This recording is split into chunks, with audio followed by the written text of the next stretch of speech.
Hello दोस्तों, good morning. जैसा कि थोड़े दिन पहले मैंने आपको एक शेयर के बारे में बताया था, पर्ल ग्लोबल इंडस्ट्रीज लिमिटेड। आज इस शेयर और इस कंपनी की हम डिटेल में चर्चा करेंगे कि इसके क्या क्या फैक्ट्रीज हैं, किस बिजनेस में है, क्या इसकी हिस्ट्री रही है, पूरी डिटेल में हम आज इसके बारे में जानेंगे। तो जो पर्ल ग्लोबल इंडस्ट्रीज लिमिटेड है वो एक स्मॉल कैप कंपनी है जो गारमेंट के बिजनेस में है। पर्ल ग्लोबल बड़े बड़े ब्रांड्स के साथ एसोसिएटेड है, जैसे टॉमी हिलफाइजर, काल्विन क्लेन, गैप और भी बड़े बड़े ब्रांड्स को ये जो कपड़े बनाकर सप्लाई करती है। इसकी मैन्युफैक्चरिंग यूनिट 4 कंट्रीज में है। एशिया में इसकी 23 फैक्ट्रीज हैं, जिसमें से 9 फैक्ट्री बांग्लादेश में, 7 इंडिया में, 5 वियतनाम में और 2 इंडोनेशिया में हैं। एक और फैक्ट्री के लिए इन्होंने लैंड खरीदी है इंदौर में। इसके बाद इनकी जो कैपेसिटी है आज की डेट में 80 मिलियन पीसेस आज की डेट में इनकी कैपेसिटी है। 2013 में इनका जो मार्जिन था 3% था, जो आज की डेट में बढ़कर 9% हो गया है। यानी पिछले 7-8 सालों में इन्होंने मार्जिन 3 टाइम्स कर दिया है।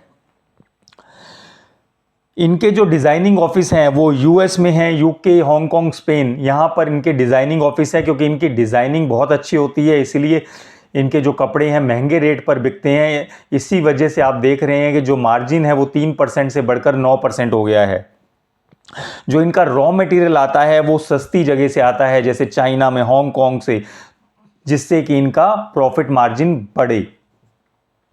पिछले एक हफ्ते में दिवाली के बाद से इस शेयर ने 10% का रिटर्न दिया है और इसकी ग्रोथ प्रोस्पेक्ट्स बहुत अच्छे हैं। अभी ये अंडर वैल्यूड चल रहा है, क्योंकि इसका जो पी रेशो है 25 है, और यदि हम इंडस्ट्री का पी रेशो देखें जो इसके कॉम्पिटिटर हैं, तो किसी का 40 है, किसी का 50 है। तो इंडस्ट्री के कंपैरिजन में ये आज की डेट में सस्ता मिल रहा है। जो ये इसके एक्सपोर्ट्स हैं वो 79% है, यानी कि 100 रुपये में से 79 रुपीज़ वैल्यू ये एक्सपोर्ट करता है और ओनली 21% ये डोमेस्टिक सेल करता है।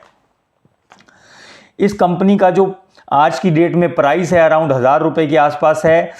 पिछले साल की जो सेल थी वो 3600 करोड़ रुपए थी।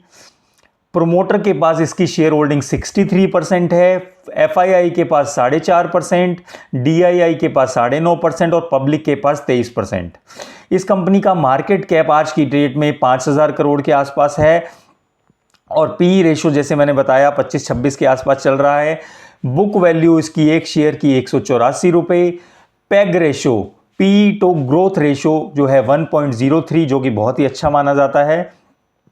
सबसे इंपॉर्टेंट बात, डीआईआई ने, डोमेस्टिक इंस्टीट्यूशनल इन्वेस्टर, यानी कि हमारे म्यूचुअल फंड ने इस कंपनी में सितंबर 2024 क्वार्टर में 0.5% इनकी शेयर होल्डिंग थी इस कंपनी में, जिसे बढ़ाकर 9% कर दिया है। यानी 18 टाइम्स इन्होंने इसको एक क्वार्टर में बढ़ा दिया है, 0.5 से 9%।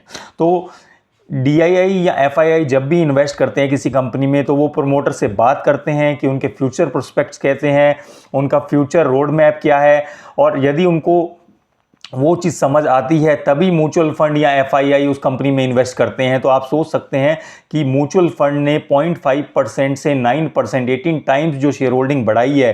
तो इसका मतलब इस कंपनी में आगे जो फ्यूचर प्लान है, प्रोजेक्शंस है, वो बहुत अच्छी होंगी, तभी म्यूचुअल फंड ने अपनी हिस्सेदारी इस कंपनी में बढ़ाई है। जो म्यूचुअल फंड ने हिस्सेदारी बढ़ाई है उसमें एक मुख्य जो म्यूचुअल फंड है वो है HDFC small cap mutual fund. इस कंपनी का रिटर्न ऑफ कैपिटल एम्प्लॉयड 22% है, रिटर्न ऑन इक्विटी 22% है। यदि आपको इनमें से कोई भी टर्म समझ ना आती हो तो आप मुझे कमेंट में लिखें कि आरओसीई क्या होता है या आरओई क्या होता है, मैं आपको उसको डिटेल में समझा दूंगा। जो प्रॉफिट ग्रोथ है पिछले 5 साल में यदि हम देखें, कंपाउंडेड 27% की ग्रोथ मिल रही है।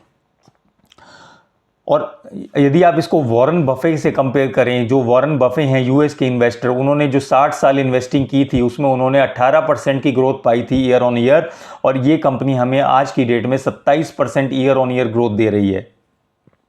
जो इस कंपनी की बोरोइंग्स हैं वो थोड़ी बड़ी हैं। उसका रीज़न ये है कि ये अभी कैपेक्स कर रही है, लैंड खरीद रही है, मैन्युफैक्चरिंग यूनिट बढ़ा रही है, जिससे कि इसकी कैपेसिटी बढ़े और इसके प्रॉफिट मार्जिन भी और बढ़े।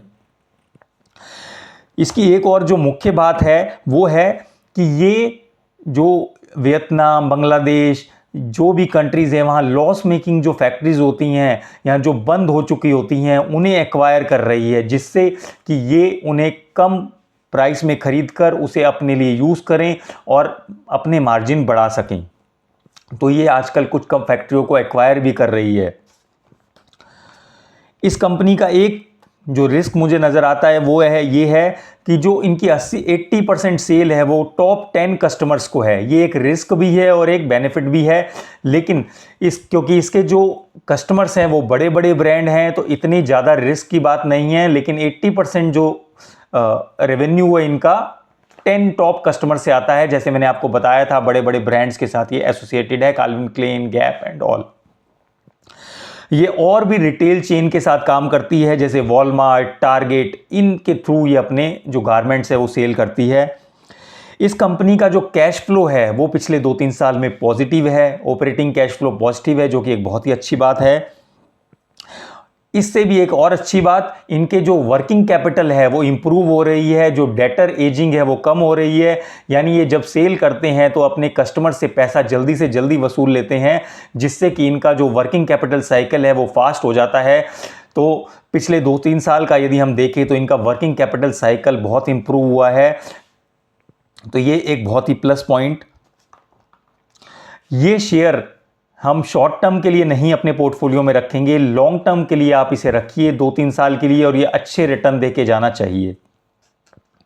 आज की डेट में ये 1080 के आसपास है और आने वाले साल 2 साल में ये 1500 से 2000 रुपए कम से कम टच कर सकता है।